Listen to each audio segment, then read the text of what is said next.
differentiate between heat engine and heat pump? What difference? Yes, sir. Heat engine is going to convert heat energy supplied to it in the form of work.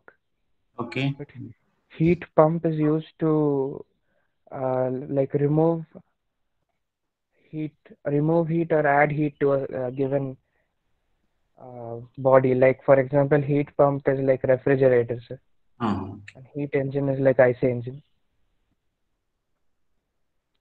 now one more difference is that heat pump and refrigeration. Okay, both are work absorbing devices. Only what is the difference you are going to find out between heat pump and heat refrigerator, and what is the formula for COP for both these? Can you tell me? Formula for COP for Heat pump. heat pump is that formula I don't remember, sir. Like I for have to look heat at it. pump, COP will be QH by QH minus QL. Good. And for refrigerator, it will Uh, be mm. QL by QH minus QL. Good, good. Okay. Okay.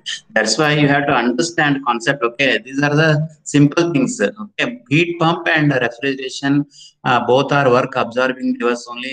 They are reverse heat engine. Okay. And in case of heat pump, we are having the COP as QH divided by QH minus QL. Remember. Okay. Because in case of heat pump, okay, we are going to increase. Okay. The higher temperature is of most importance as compared to the refrigeration. Okay, and in case of refrigeration, COP is given by QL. Okay, divided by QH minus QL, where the lowest temperature is the important factor. Okay, the refrigeration anyhow you are going to study in fourth semester. We are having separate chapter called as refrigeration and air conditioning. Okay, already you studied the refrigeration concept in the elements of mechanical engineering. Okay, refrigeration is a process of continuously removing the heat from the given cabinet or space. Okay, and to maintain that temperature below the atmospheric temperature. That is the definition of refrigeration. Okay, and we are having only one formula for heat engine, that is efficiency. The efficiency is given by, remember, W net divided by heat supplied. Okay, and COP of pump is QH divided by QH minus QL, and COP of refrigeration is QL divided by QH minus QL. And we derived one more derivation, that is COP of HP equals to 1 plus COP of refrigeration. You remember COP of heat pump is always greater than that of COP of refrigeration. Suppose if you are getting COP of refrigeration as some 3.5, then COP of pump will be always 1 plus, means you get 4.5, like that. You remember the derivation. And we studied a Carnot cycle. Carnot cycle is a theoretical cycle. We are having four process. Carnot cycle is not possible in nature. Okay.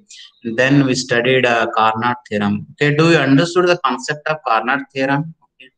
Because one of the important theory in the second law of thermodynamics, Carnot theorem. Okay.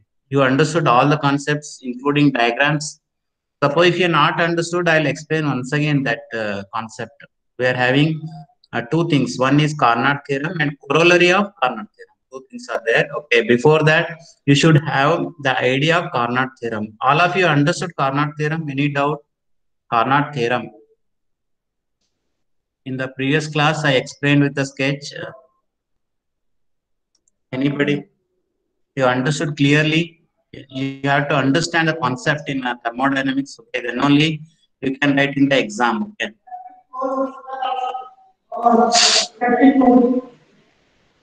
Yes, sir.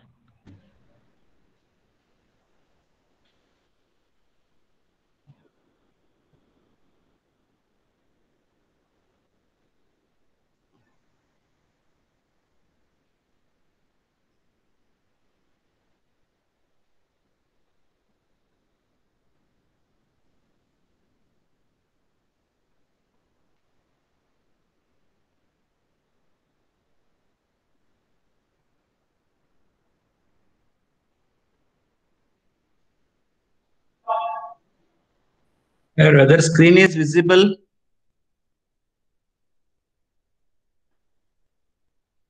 Yes, sir. Yes, sir. Okay.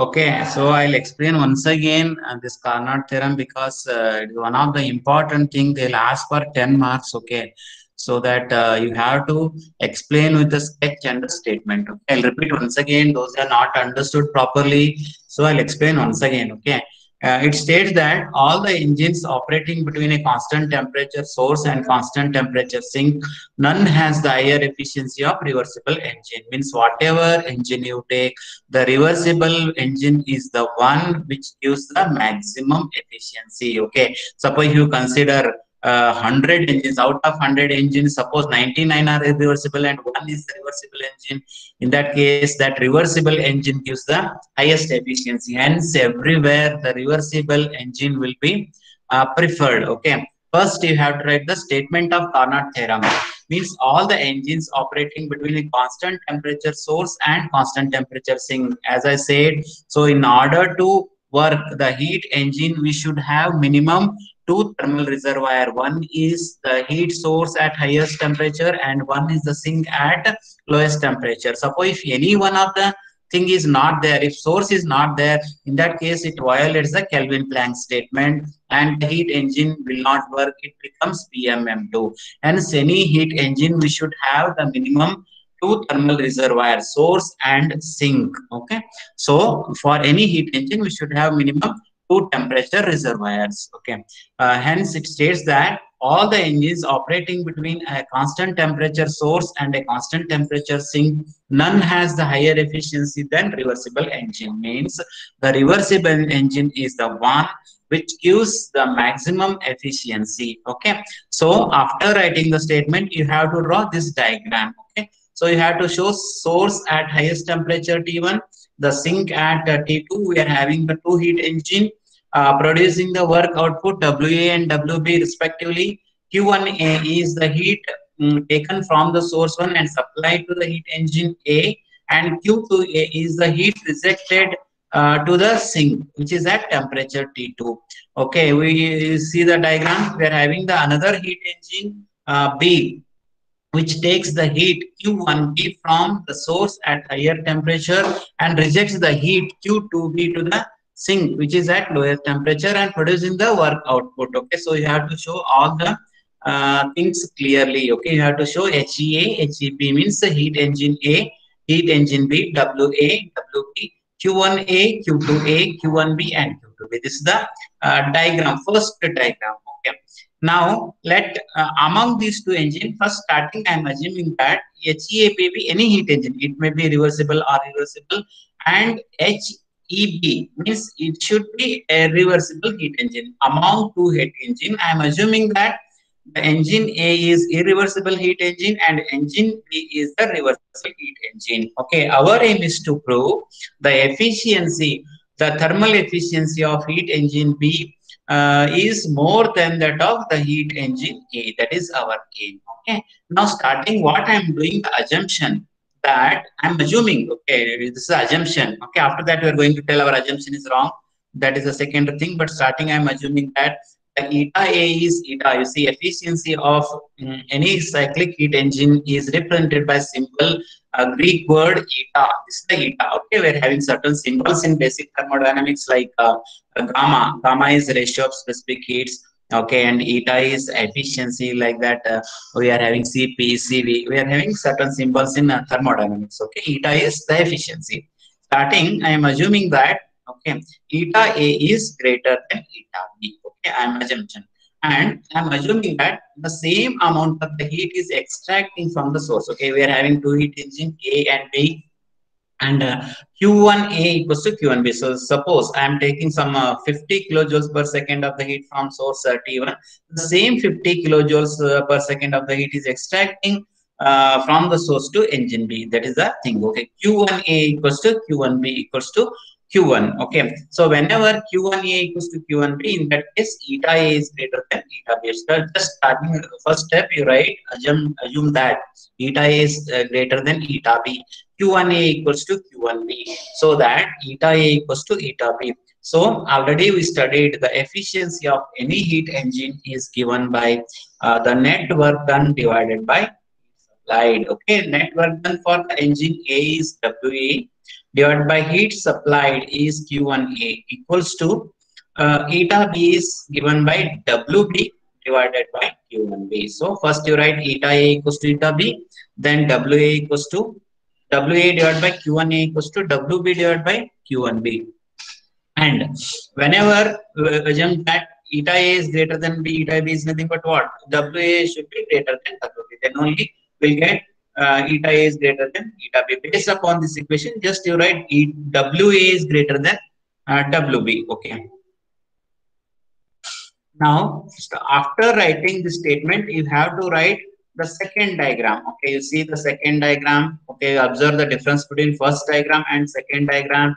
So there is no change in source and sink. There is no change in heat engine, but only the change in the heat engine B. The heat engine B is reversed in the second diagram. Okay, reversed heat engine means it extracts the heat from the sink and gives the heat to the source with the expense of work. Okay, that's why. So don't change this diagram, only you have to change the second thing, that is heat engine B. You have to show Q to be in the reverse direction. How we are showing the Q to be in the forward direction in first diagram. In the second diagram, you have to show the Q to be in the reverse direction. Q1B is also in the reverse direction. It is nothing but reverse heat engine is nothing but our pump only. Okay. WB. So don't show WB here. Okay, WB you have to show, because whatever the amount of the work produced from the heat engine, the same amount of the work is utilized to run the heat pump. That's why you have to show the arrow mark here, this side. Don't show this side. Okay. Now the second diagram is the reversed heat engine, and you see E is there. Now we reverse the E also in the second case. So reverse of E means nothing but reversed heat engine B. Q1B in this forward direction. Okay, Q2B had to change the direction. Okay, HEB is reverse heat engine. Okay. Now, what here? HEB is the reversible heat engine.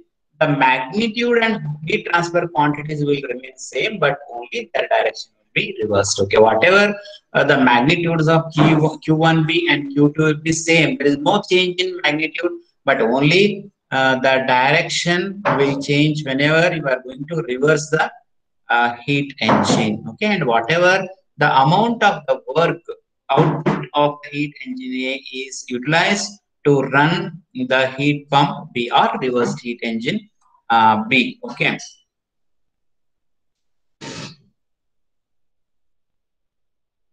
Next. So starting, we are assuming that WA is greater than WB. Okay. So some part of the WA, okay, say equals to WB is fed to drive the reverse heat engine B. Okay, now we assume that Q1A equals to Q1B equals to Q1. That is heat discharged by reverse heat engine may be supplied to heat engine. Starting, we assume that Q1A equals to Q1B equals to Q1. Okay, see the first line. Okay, assuming that. Now, because of this one, you see the same amount of the heat Q1A equals to Q1B, so that because this heat pump works with the expense of the work given by the heat engine A, so that we are going to eliminate the source, because the same quantity of the heat is going to transfer to the heat engine B. You see the observe the third diagram. Okay, this is the third diagram. So that what? Because Q1A equals to Q1A, so the same quantity of heat is going to take in the heat pump B or reverse heat engine. So in that case, we are going to eliminate the source, which is at T1. Okay, because Q1A same quantity of the heat is going to take to the heat engine B to run the heat engine B. Okay. Hence, we are going to eliminate. Okay, so that because you see Q1B is in forward direction and Q1A is in this direction, so that same quantity of the heat flows from the heat engine B to heat engine A. Hence, you are going to eliminate the source. You understand properly? So Q1B and Q1A are same because these two are equal. Hence, there is no need of source at all. We are going to remove the source. Let's say you remove the source here. You see the third diagram, you have to draw three diagrams. First diagram showing the two heat engines A and B, Q1A, Q1B, Q2A, Q2B, source at T1, sink at T2. Second diagram, you have to reverse the heat engine B. You have to change the direction of Q2A and Q2B. And next in third diagram, you are going to eliminate the source. You see the third diagram. So you are going to eliminate the source and you have to draw the remaining diagram. Sink at T2, Q2A. You see the arrow mark. It starts from here, Q2B, then it comes here. Okay, then it supplies the same quantity of heat to the heat engine A, and then it's reject the heat Q2A to the sink. Okay, it starts from sink and then once again come back to sink. Okay, but here it violates the Kelvin Planck statement. How it violates the Kelvin Planck statement means, as I said, so whenever there will be a heat engine, it should have the two thermal reservoirs. Okay, in this diagram, only one thermal reservoir, that is sink, is there, no source is there, hence it violates the Kelvin Planck statement. Okay, when it violates the Kelvin Planck statement, starting what we assumed is WA is greater than WB, hence our assumption is wrong. So hence always the efficiency of reversible heat engine will be greater than that of efficiency of irreversible heat engine. So finally, we have to conclude like this. The efficiency of all reversible heat engine operating between the same heat reservoirs are the same. Okay, suppose if our assumption is correct, in that case, irreversible engine has the highest efficiency. But whatever assumption we made in the beginning, that is eta is greater than B, eta B is wrong because it violates the Kelvin Planck statement. Hence, the reversible engine is the one which gives the maximum efficiency. Okay, violates Kelvin Planck statement means what? It is nothing but PMM2. So that PMM2 is not possible in nature. It is imaginary. So violates Kelvin Planck statement. Hence, the reversible engine is the one which gives the highest efficiency. Okay. Next, okay, I hope you understood this one. Any doubts in this one? Carnot theorem. Okay. Any doubt? Suppose if you are having any doubts, ask me.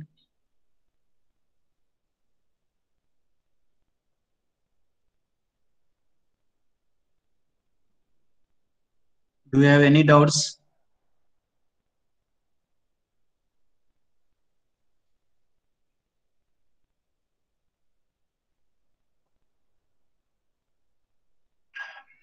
Okay, next I'll go to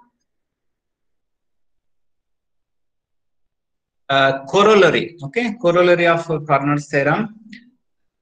Corollary of Carnot's theorem states that the efficiency of all reversible heat engines operating between the same temperature level is the same. Okay, and it is independent of nature of the working substance undergoing in the cycle. Okay, so this efficiency of any Carnot engine is independent of the working substance. Okay, it is only depends upon the source temperature and the sink temperature and amount of the heat supplied to the engine and the amount of the heat rejected from the heat engine to the sink. Okay, now we are having a concept called as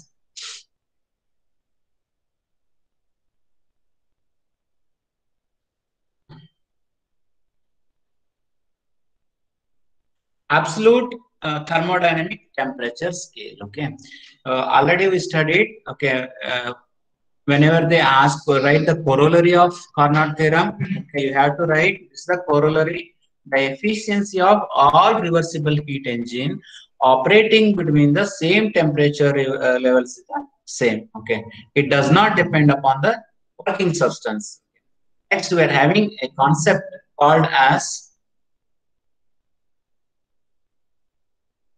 absolute thermodynamic temperature scale.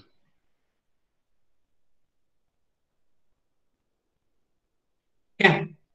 Here, the efficiency of any heat engine cycle receiving the heat Q1 and rejecting the heat Q2 is given by, already studied, you have to write the efficiency of heat engine formula W net divided by Q1. W net is the net work done divided by heat supplied. Net work done is always the difference of heat supplied and heat rejected divided by Q1. Okay, so in the simplified form, we can write it as 1 minus Q2 divided by Q1. Okay, this is one of the important formula you should remember to find out the efficiency of Carnot cycle or efficiency of the heat engine. Net work done divided by heat supplied. The same efficiency formula we are going to use in applied thermodynamics for other cycles also. Like we are going to study Otto cycle, diesel cycle, Brayton cycle. In all the cycles, we are using the same formula for efficiency of heat engine. Eta is net work done divided by heat supplied. Q1 minus Q2 divided by Q1, or 1 minus Q2 divided by Q1. Okay.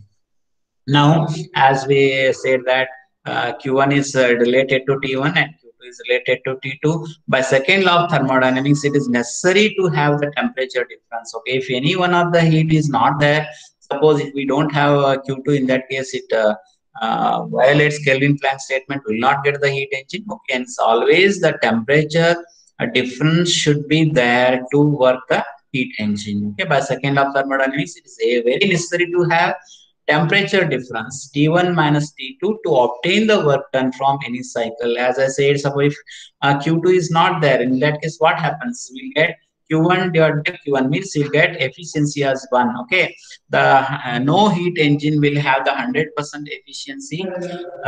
Hence, in order to get work obtained from the cycle, there should be a temperature difference. Okay, and third point is that the efficiency is independent of the working substance. Okay, so whatever, suppose I am going to use the gas as the working substance, I am going to use the air as the working substance. In that case, it does not depend upon the working substance. Whatever the working substance you use, it does not affect the efficiency of the cycle, but it only depends upon the temperature T1 and T2. That is, one is source temperature and another one is sink temperature. Okay, hence it is a function of T1 and T2. Okay, we can write it is the efficiency is function of T1 and T2. Okay, so whenever they ask, okay, don't make confusion between Carnot theorem and corollary of Carnot theorem. Carnot theorem, what I explained in the beginning, and here now I am explaining the corollary of Carnot theorem. Okay, that's why before writing the exam, you should read the question very carefully. Okay, suppose something goes wrong, you will not get the marks at all. Suppose if you are writing the answer, suppose if they ask, explain the corollary of Carnot theorem. Suppose we explain the Carnot theorem, what I explained in the beginning, you will not get the marks. That's why. So every word is important in thermodynamics. Hence, the efficiency always the function of source temperature and the sink temperature. It does not depend upon the type of working substance.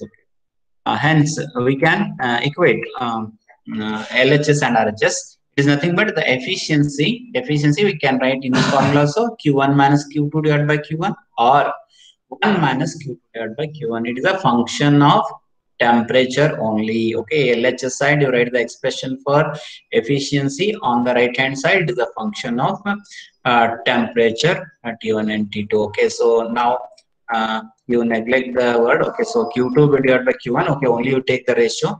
So Q2 by Q1 is a function of temperature T1 and T2. Just to put it in the functional form. Okay, you neglect the term 1. Okay, just you write Q2 divided by Q1 is function of T1 and T2. Okay. Now, so how we are going to write? Okay.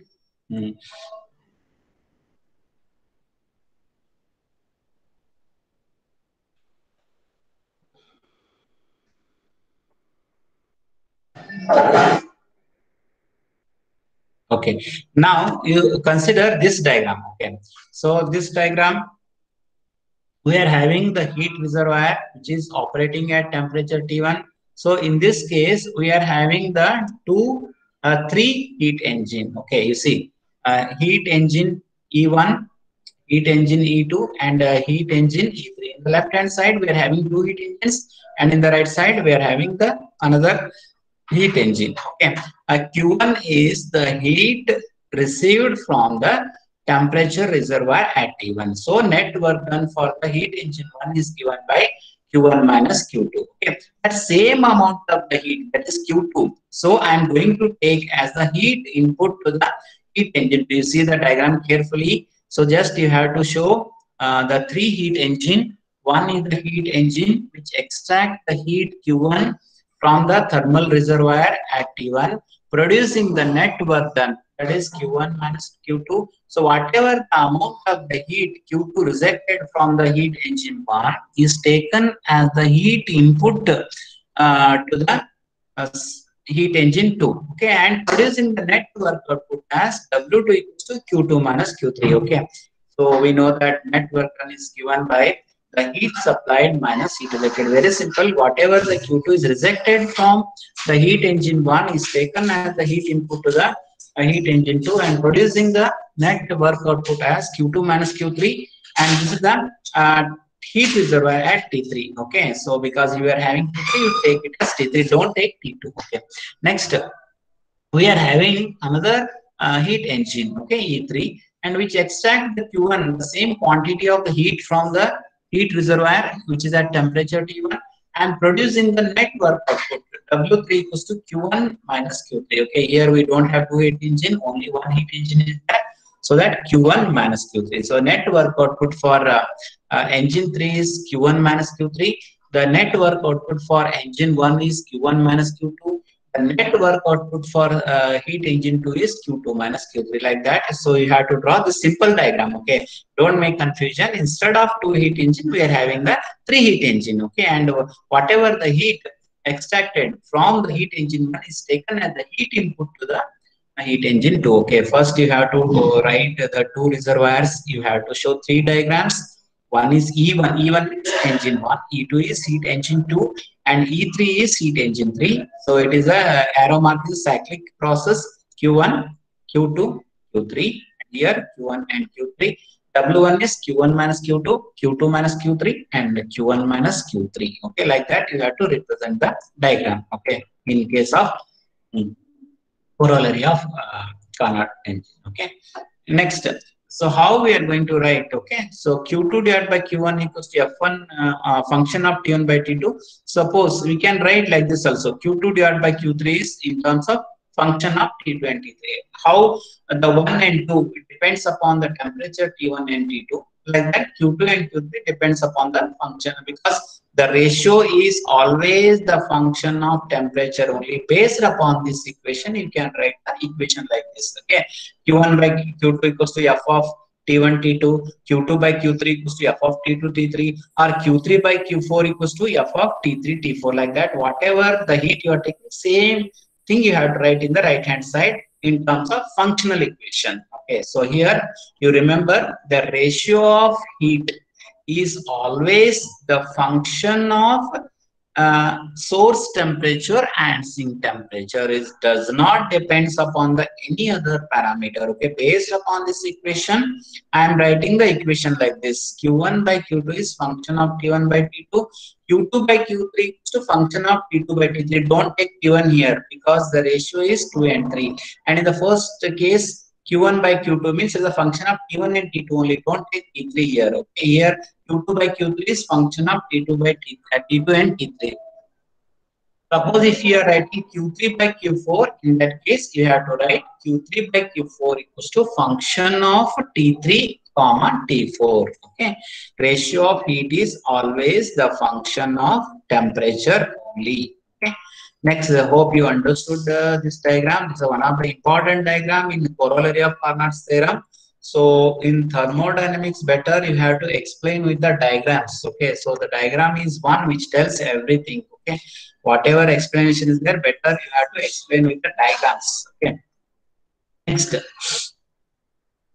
now you see we are having the two heat engines, E1 and E2. Okay.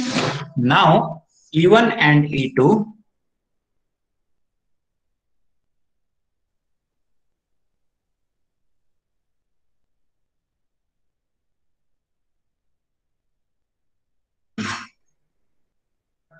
This is nothing but the E3 is the combination of E1 and E2. Remember, okay, so that here Q1 is the heat supplied, same thing we are taking. Q3 is the heat rejected. Okay, suppose if you combine these two heat engine, it results in another heat engine E3. Okay, so whatever the right side diagram is there, it is a combination of two engine. When you club these two heat engine, okay, the net work output is given by Q1 minus Q3. Suppose you take separately, you are going to write like this. Whenever you combine these two cycles, where Q1 is the heat supplied and Q3 is the heat rejected, so that hence we can say that E1 and E2, these two cyclic heat engine constitute another heat engine E3 operating between the temperatures T1 and T3. Okay, remember. So that starting we considered that the two heat engine working separately. Whenever you club or combine these two heat engine, it constitute another heat engine working between source temperature T1 and the sink temperature T3. Okay, constitute another cycle and operating between T1 and T3. And for that cycle, as I said, you have to write the ratio of heat, that is Q1 divided by Q3 is the function of T1 and T3. Okay, it's not function of 1 and 2 because we are considering only the heat engine 3 which is operating between temperature T1, that is the source temperature, and another one is the sink temperature T3. Okay, so we can write Q1 divided by Q3 equals to F of T1 comma T3. Okay, now you have to write ratio of Q1 by Q2. Q1 by Q2 is, we can write like this, Q1 by Q3 divided by Q2 divided by Q3, because Q3 gets cancelled. We can write Q1 by Q2 in this format. Q1 by Q3 divided by Q1, Q2 divided by Q3. But we know that Q1 by Q3 is function of T1 comma T3. Just you write the function. And the denominator Q2, it is the function of T2 and T3. Okay, because we are writing the ratio. Because of this ratio, we have to write the equation like this. Okay. But Q1 divided by Q2 is function of T1 comma T2 equals to Q2 by Q3 is function of T1 comma T3 divided by Q2 divided by Q3 is function of T2 comma T3. That is first always you have to write Q1 by Q2. You see what I said here, Q1 by Q2.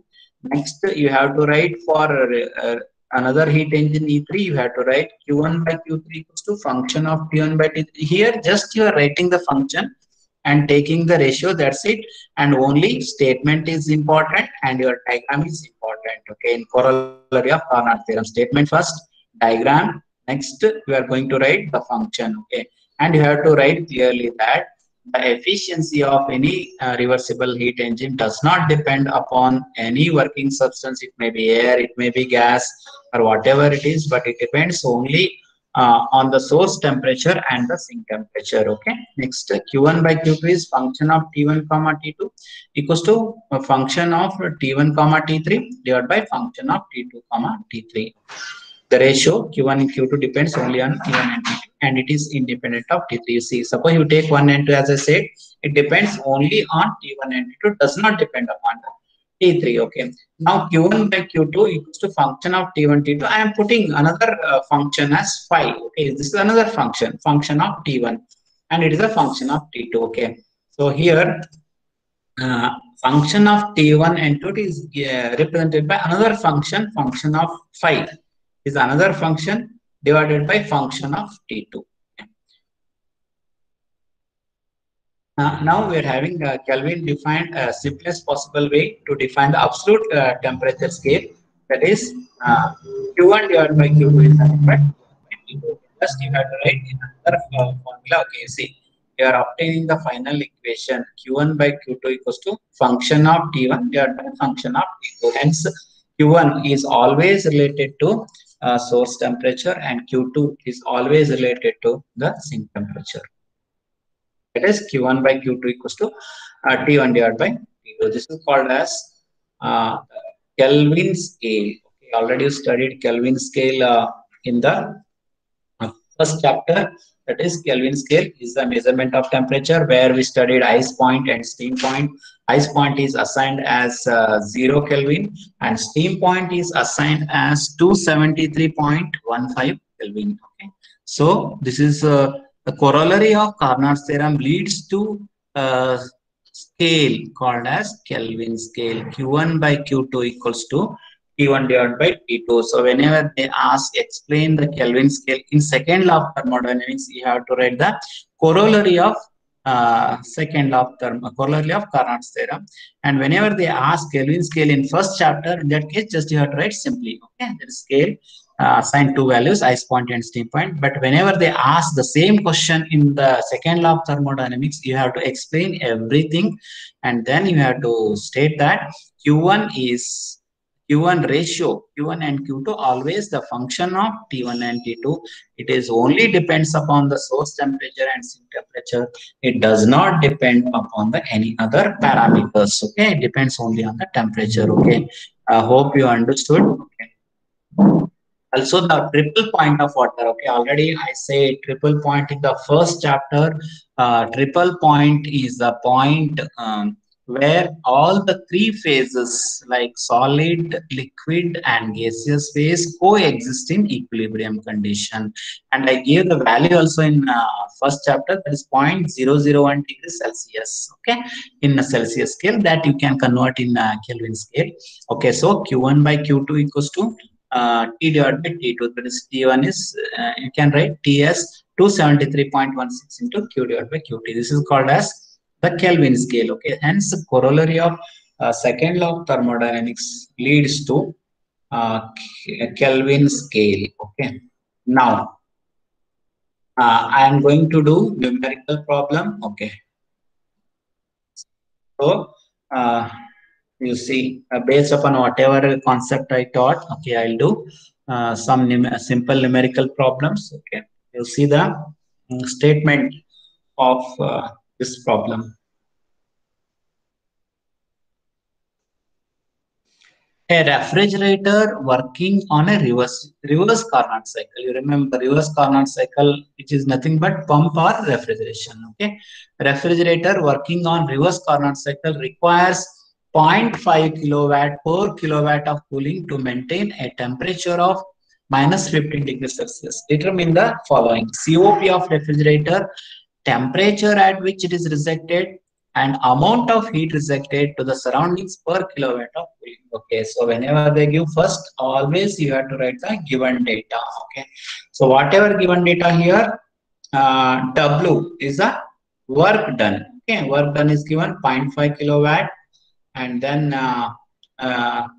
minus 15 degrees Celsius is nothing but T2. Okay, lowest temperature is minus 15 Celsius, and you remember whenever you're calculating the efficiency or COP, always convert the Celsius scale into Kelvin scale. You remember, don't put the units in Celsius scale. Always you have to write the units in Kelvin scale. Work done is given 0.5 kilowatts. Okay, Q1 is 1 kilowatt. Okay, why it is 1 kilowatt? You see, the amount of heat rejected to the surroundings per kilowatt of cooling. Per kilowatt means Q2 is 1 kilowatt. Okay, see the statement, they are not given 1 kilowatt. They are given in the statement. You have to find out amount of the heat rejected to the surroundings per kilowatt of cooling is nothing but Q2 is 1 kilowatt. Okay, first you have to analyze the problem. Next you have to write the given data. W equals to 0.5 kilowatts. T2 is minus 15 degrees Celsius, and then T2 Q12 is 1 kilowatt. Okay. Next, first part is you have to calculate COP of refrigerator. COP of refrigerator is As I said, Q2 divided by W. COP of pump is Q1 divided by W. Remember, there is a difference between heat pump and refrigeration. Refrigerator COP is given by Q2 divided by W. Q2 is how much? 1 divided by W. Net work done is 0.5. So COP of refrigerator will be 2. You remember, you should get the COP always greater than 1. On the other hand, you should get the efficiency less than 1. Okay? Second part, the temperature at which the heat is rejected. Okay, you remember the formula for COP of refrigerator is given by T2 divided by T1 minus T2. Okay, as I said, this Q2 divided by Q1 minus Q2. As Q1 and Q2 are directly related to the temperature, you can write the COP in terms of temperature. T2 divided by T1 minus T2. Anyhow, we got COP as 2 and T2 as 258. Okay, you see, you have to convert T2 in Kelvin. That is 273 minus 15 Kelvin. That is 258 Kelvin. But unknown thing is T1. Okay, COP as 2, T2 as 258. T1 is unknown thing. Okay, and our aim is to calculate T1. So after calculating, we are getting the source temperature as 387 Kelvin. Okay, so this is the temperature at which the heat is rejected from the refrigerator to the source. Okay. Next, third point, we are going to calculate the amount of heat rejected to the surroundings per kilowatt of cooling. So once again, you apply the COP formula. COP is Q2 divided by Q1 minus Q2. COP already we calculated as 2. Q2 is given in the problem 1 and unknown thing is Q1. Okay, from this one you are going to calculate Q1. That is calculate Q1. We'll get that. Tell me, any doubts? Any doubt? Okay, from this one, just you remember simple formula. COP of refrigerator is Q2 divided by Q1 minus Q2. In terms of temperature, it is T2 divided by T1 minus T2. If it is a pump, just you change the numerator as Q1. Don't take Q2. Q1 divided by Q1 minus Q2. And related to the temperature, it is T1 divided by T1 minus T2. Okay. Next, I am going to do another simple problem on Carnot engine. Okay. So one problem on refrigeration and one problem on the Carnot cycle. Okay. See, a Carnot engine works at higher temperature 600 Kelvin. Higher temperature means it is the source temperature with the efficiency of 40%.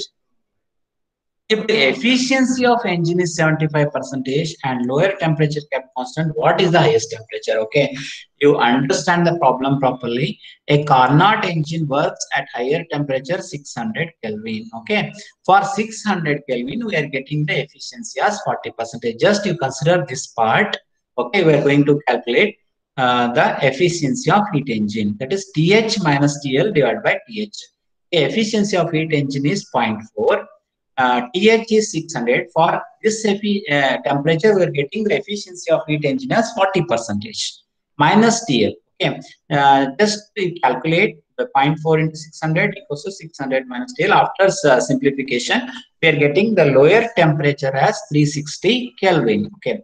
Second part is if efficiency of the engine is 75% and the lower temperature is kept constant, we are not going to change the lowest temperature, that is 360 is unchanged, but the efficiency is 75%.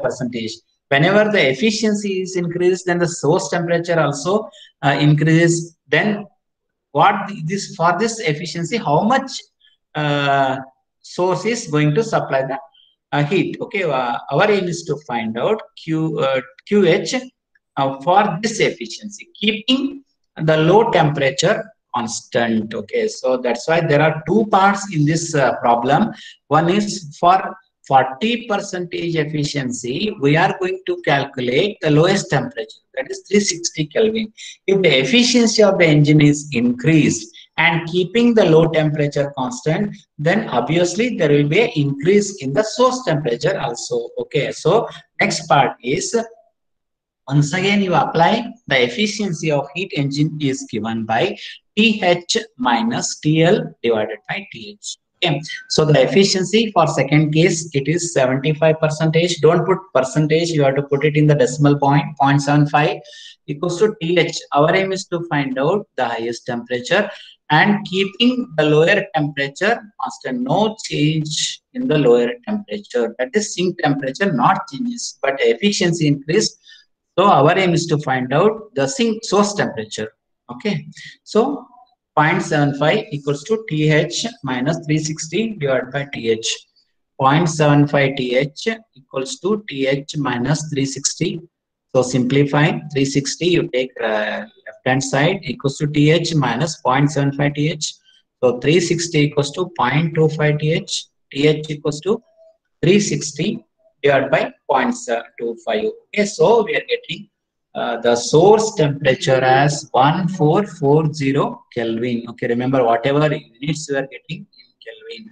As the source temperature increases, the efficiency of Carnot cycle increases. You remember, as I said, this efficiency mainly depends upon the source temperature and sink temperature.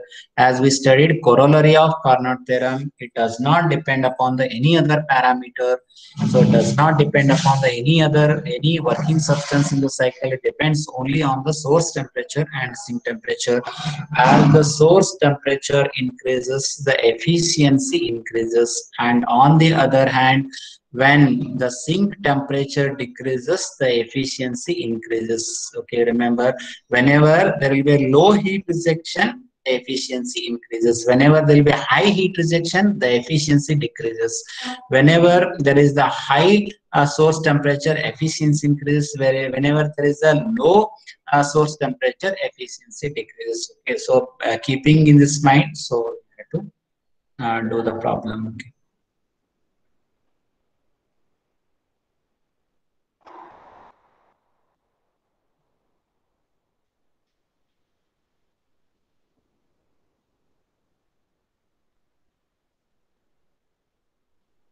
Okay, understood the problem, guys? Understood? Any doubts? Simple problem. So in this class, we studied Carnot cycle, Carnot theorem, corollary of Carnot theorem, numerical problems on reversed heat engine and Carnot heat engine. So those who have not entered USN, please enter your USN in the chat box for attendance. Okay. So if you are not entering, your attendance will not be considered. That's why. So all of you have to enter your USN and name in the chat box without fail. Okay. So Excuse me, sir. tell me. So can you post the previous class video and today's class video in the group Videos, huh? or on the YouTube, sir? Okay. I'll post So it. that Carnot theorem was discussed in the last class, sir. Correct. Same thing I discussed in today's class. Things are there. You're not. Yes, a few important things, no, sir. We missed while noting down. Okay. Okay, I'll post it. Okay. Okay, thank you. Any other things like that you want? Okay. Are you understanding all the concepts clearly? Okay. Are you facing? Yes, sir. Okay. But in this thermodynamics, try to understand the concept. Okay, concepts are most important. Okay, laws, rules, next formula. Okay, assumption. Okay, thank you one and all for joining the session. Okay, I'll stop the session now.